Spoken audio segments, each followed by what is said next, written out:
Hi, Matt McAleer, President, Director of Private Wealth, Cumberland Advisors. Friday the 13th. Week had ups and downs. Midweek looked like we had a lot of weakness headed into Wednesday afternoon where we got a pivot and some real back half of the week strength. Remember last week we talked about the S&P and many of the sectors losing their 50-day moving average, and we were going to see if that 200-day moving average would work, if that would show some demand, which it didn't even reach the 200-day. I was kind of hoping it did reach the 200-day to offer up some reasonable entries. So where are we? We're back to within a percent or so of those highs that we saw in July and late August. They've acted as resistance to some degree. If we move through those, the market may get another boost of demand. What did we do this week? Held positions primarily. Over in the international side of the portfolio or the global side of the portfolio, we did initiate a new position, and that was in the Netherlands, EWN. That's an ETF that we traded. Why did we trade it? Well, 21% of that basket is made up by ASML. If you're not familiar with that, it's really the world's largest semiconductor equipment maker. They make nearly all of the equipment that Taiwan Semi uses to produce semiconductors. They had a pullback. We wanted to initiate a position, get into the Netherlands, get into that position, and if it pulls back further, we can go higher. Market, we bought that Wednesday morning. By Wednesday afternoon, the market was working. Didn't let us build a position as large as we may in the future. In terms of what was affecting markets, obviously the debate on Tuesday had some initial effect on the market. People concerned about higher taxes if it was going to be a strong Democratic victory, and you saw that with futures down, recovered very quickly, and it shows you the strength in the market. Uptrends are very difficult to defeat. So where we have some small cash positions and we're looking to put to work, we're really disappointed that we didn't get a better shot on Wednesday, Thursday, Friday. We'll get there.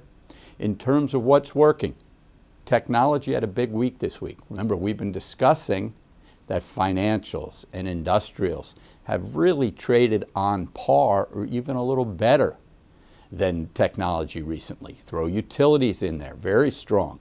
Throw any kind of industrial utility company. That's that build out we're looking at, the infrastructure build out with the data centers that are powering AI. Very volatile, very volatile. We have 5% moves every other day in an awful lot of these industrial names. They do offer opportunity. We'll look to add to them on any weakness. We're going to shoot over to the Moose. Let's call it the Moose Pit this week to get some bond information. Hi, it's John Musso. I'm the CEO of Cumberland Advisors. It is Friday afternoon on September 13th. Yes, Friday the 13th. This is the bond report. Yields down this week across the board. 5 or 6 basis points on treasuries, 3 or 4 basis points on munis. And when you look at the 10-year treasury bond at a 365, that's down about 6 basis points. The 2-year treasury bond is at a 360, that's down about 5 basis points. Important to look at, there's a bigger gap, positive gap between the 5-year and the 10-year, but there's now a positive upward sloping yield curve between the 2-year and the 10-year, even though you have the dip. This is exactly what you would think you would start to get as the Fed is getting ready to cut short-term interest rates, which we fully expect them to do next week. There's been a ton of energy, talked about. Is it 50? Is it 25? Our view, the most important thing is it's get going time for the Fed. There's clearly time to make that up if they don't think it's enough. We certainly think it'll be 25 basis points. There's been nothing in the CPI data or the PPI data this week that would convince us that they would shift down to 50. If you looked at the CPI data and the PPI data that came out this week, it was very well behaved. The CPI data, they're expecting 0.2. It came in at 0.2. The core is a little higher at 0.3. PPI numbers were a little higher, 0.2 versus 0.1 expectations on core, 0.3 versus 0.2 expectations. However, last month's PPI numbers were revised down, so the net effect of that is 0. We think all of this is really putting into place the backdrop for the Fed to get going with 25 basis points this week on September 18th. We think that's important. If you look at this past week, the debate did nothing in terms of moving bond markets, at least. We think that, depending on what one you want to read, we still think that the net of the election is that you get divided government, as we've talked before here.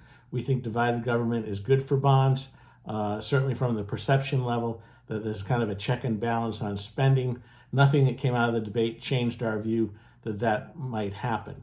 We do think the election is kind of a toss-up, but of course it's going to come down to those swing states. We'll know more, of course, as we get into the fall and polling continues. On the muni side this week, what you saw was yields coming down this week, but maybe not as much as treasuries, but we take a lot of solace that yields did come down in a week where you had a large amount of supply, basically, over 13 billion of supply last week. It's a big bulge for the week. Next week, supply is much more muted at 5 to 6 billion, and with bond fund flows being positive, we think that munis particularly should hang in there and do well as we get closer to the election. As we talked about, a lot of issuers on the municipal bond side have kind of front-loaded their issuance to try to get out in front of the election rather than taking a chance that an election outcome could swing interest rates and swing volatility higher. So they're not taking chances in issuing now. A lot of that October issuance has been pushed up into the front part of September. We're seeing a decline next week. We'll watch see what happens going forward from here. We hope everybody has a great weekend, and we will talk to you next week. Thanks. Thanks, John. Great information. We'll see everybody next Friday.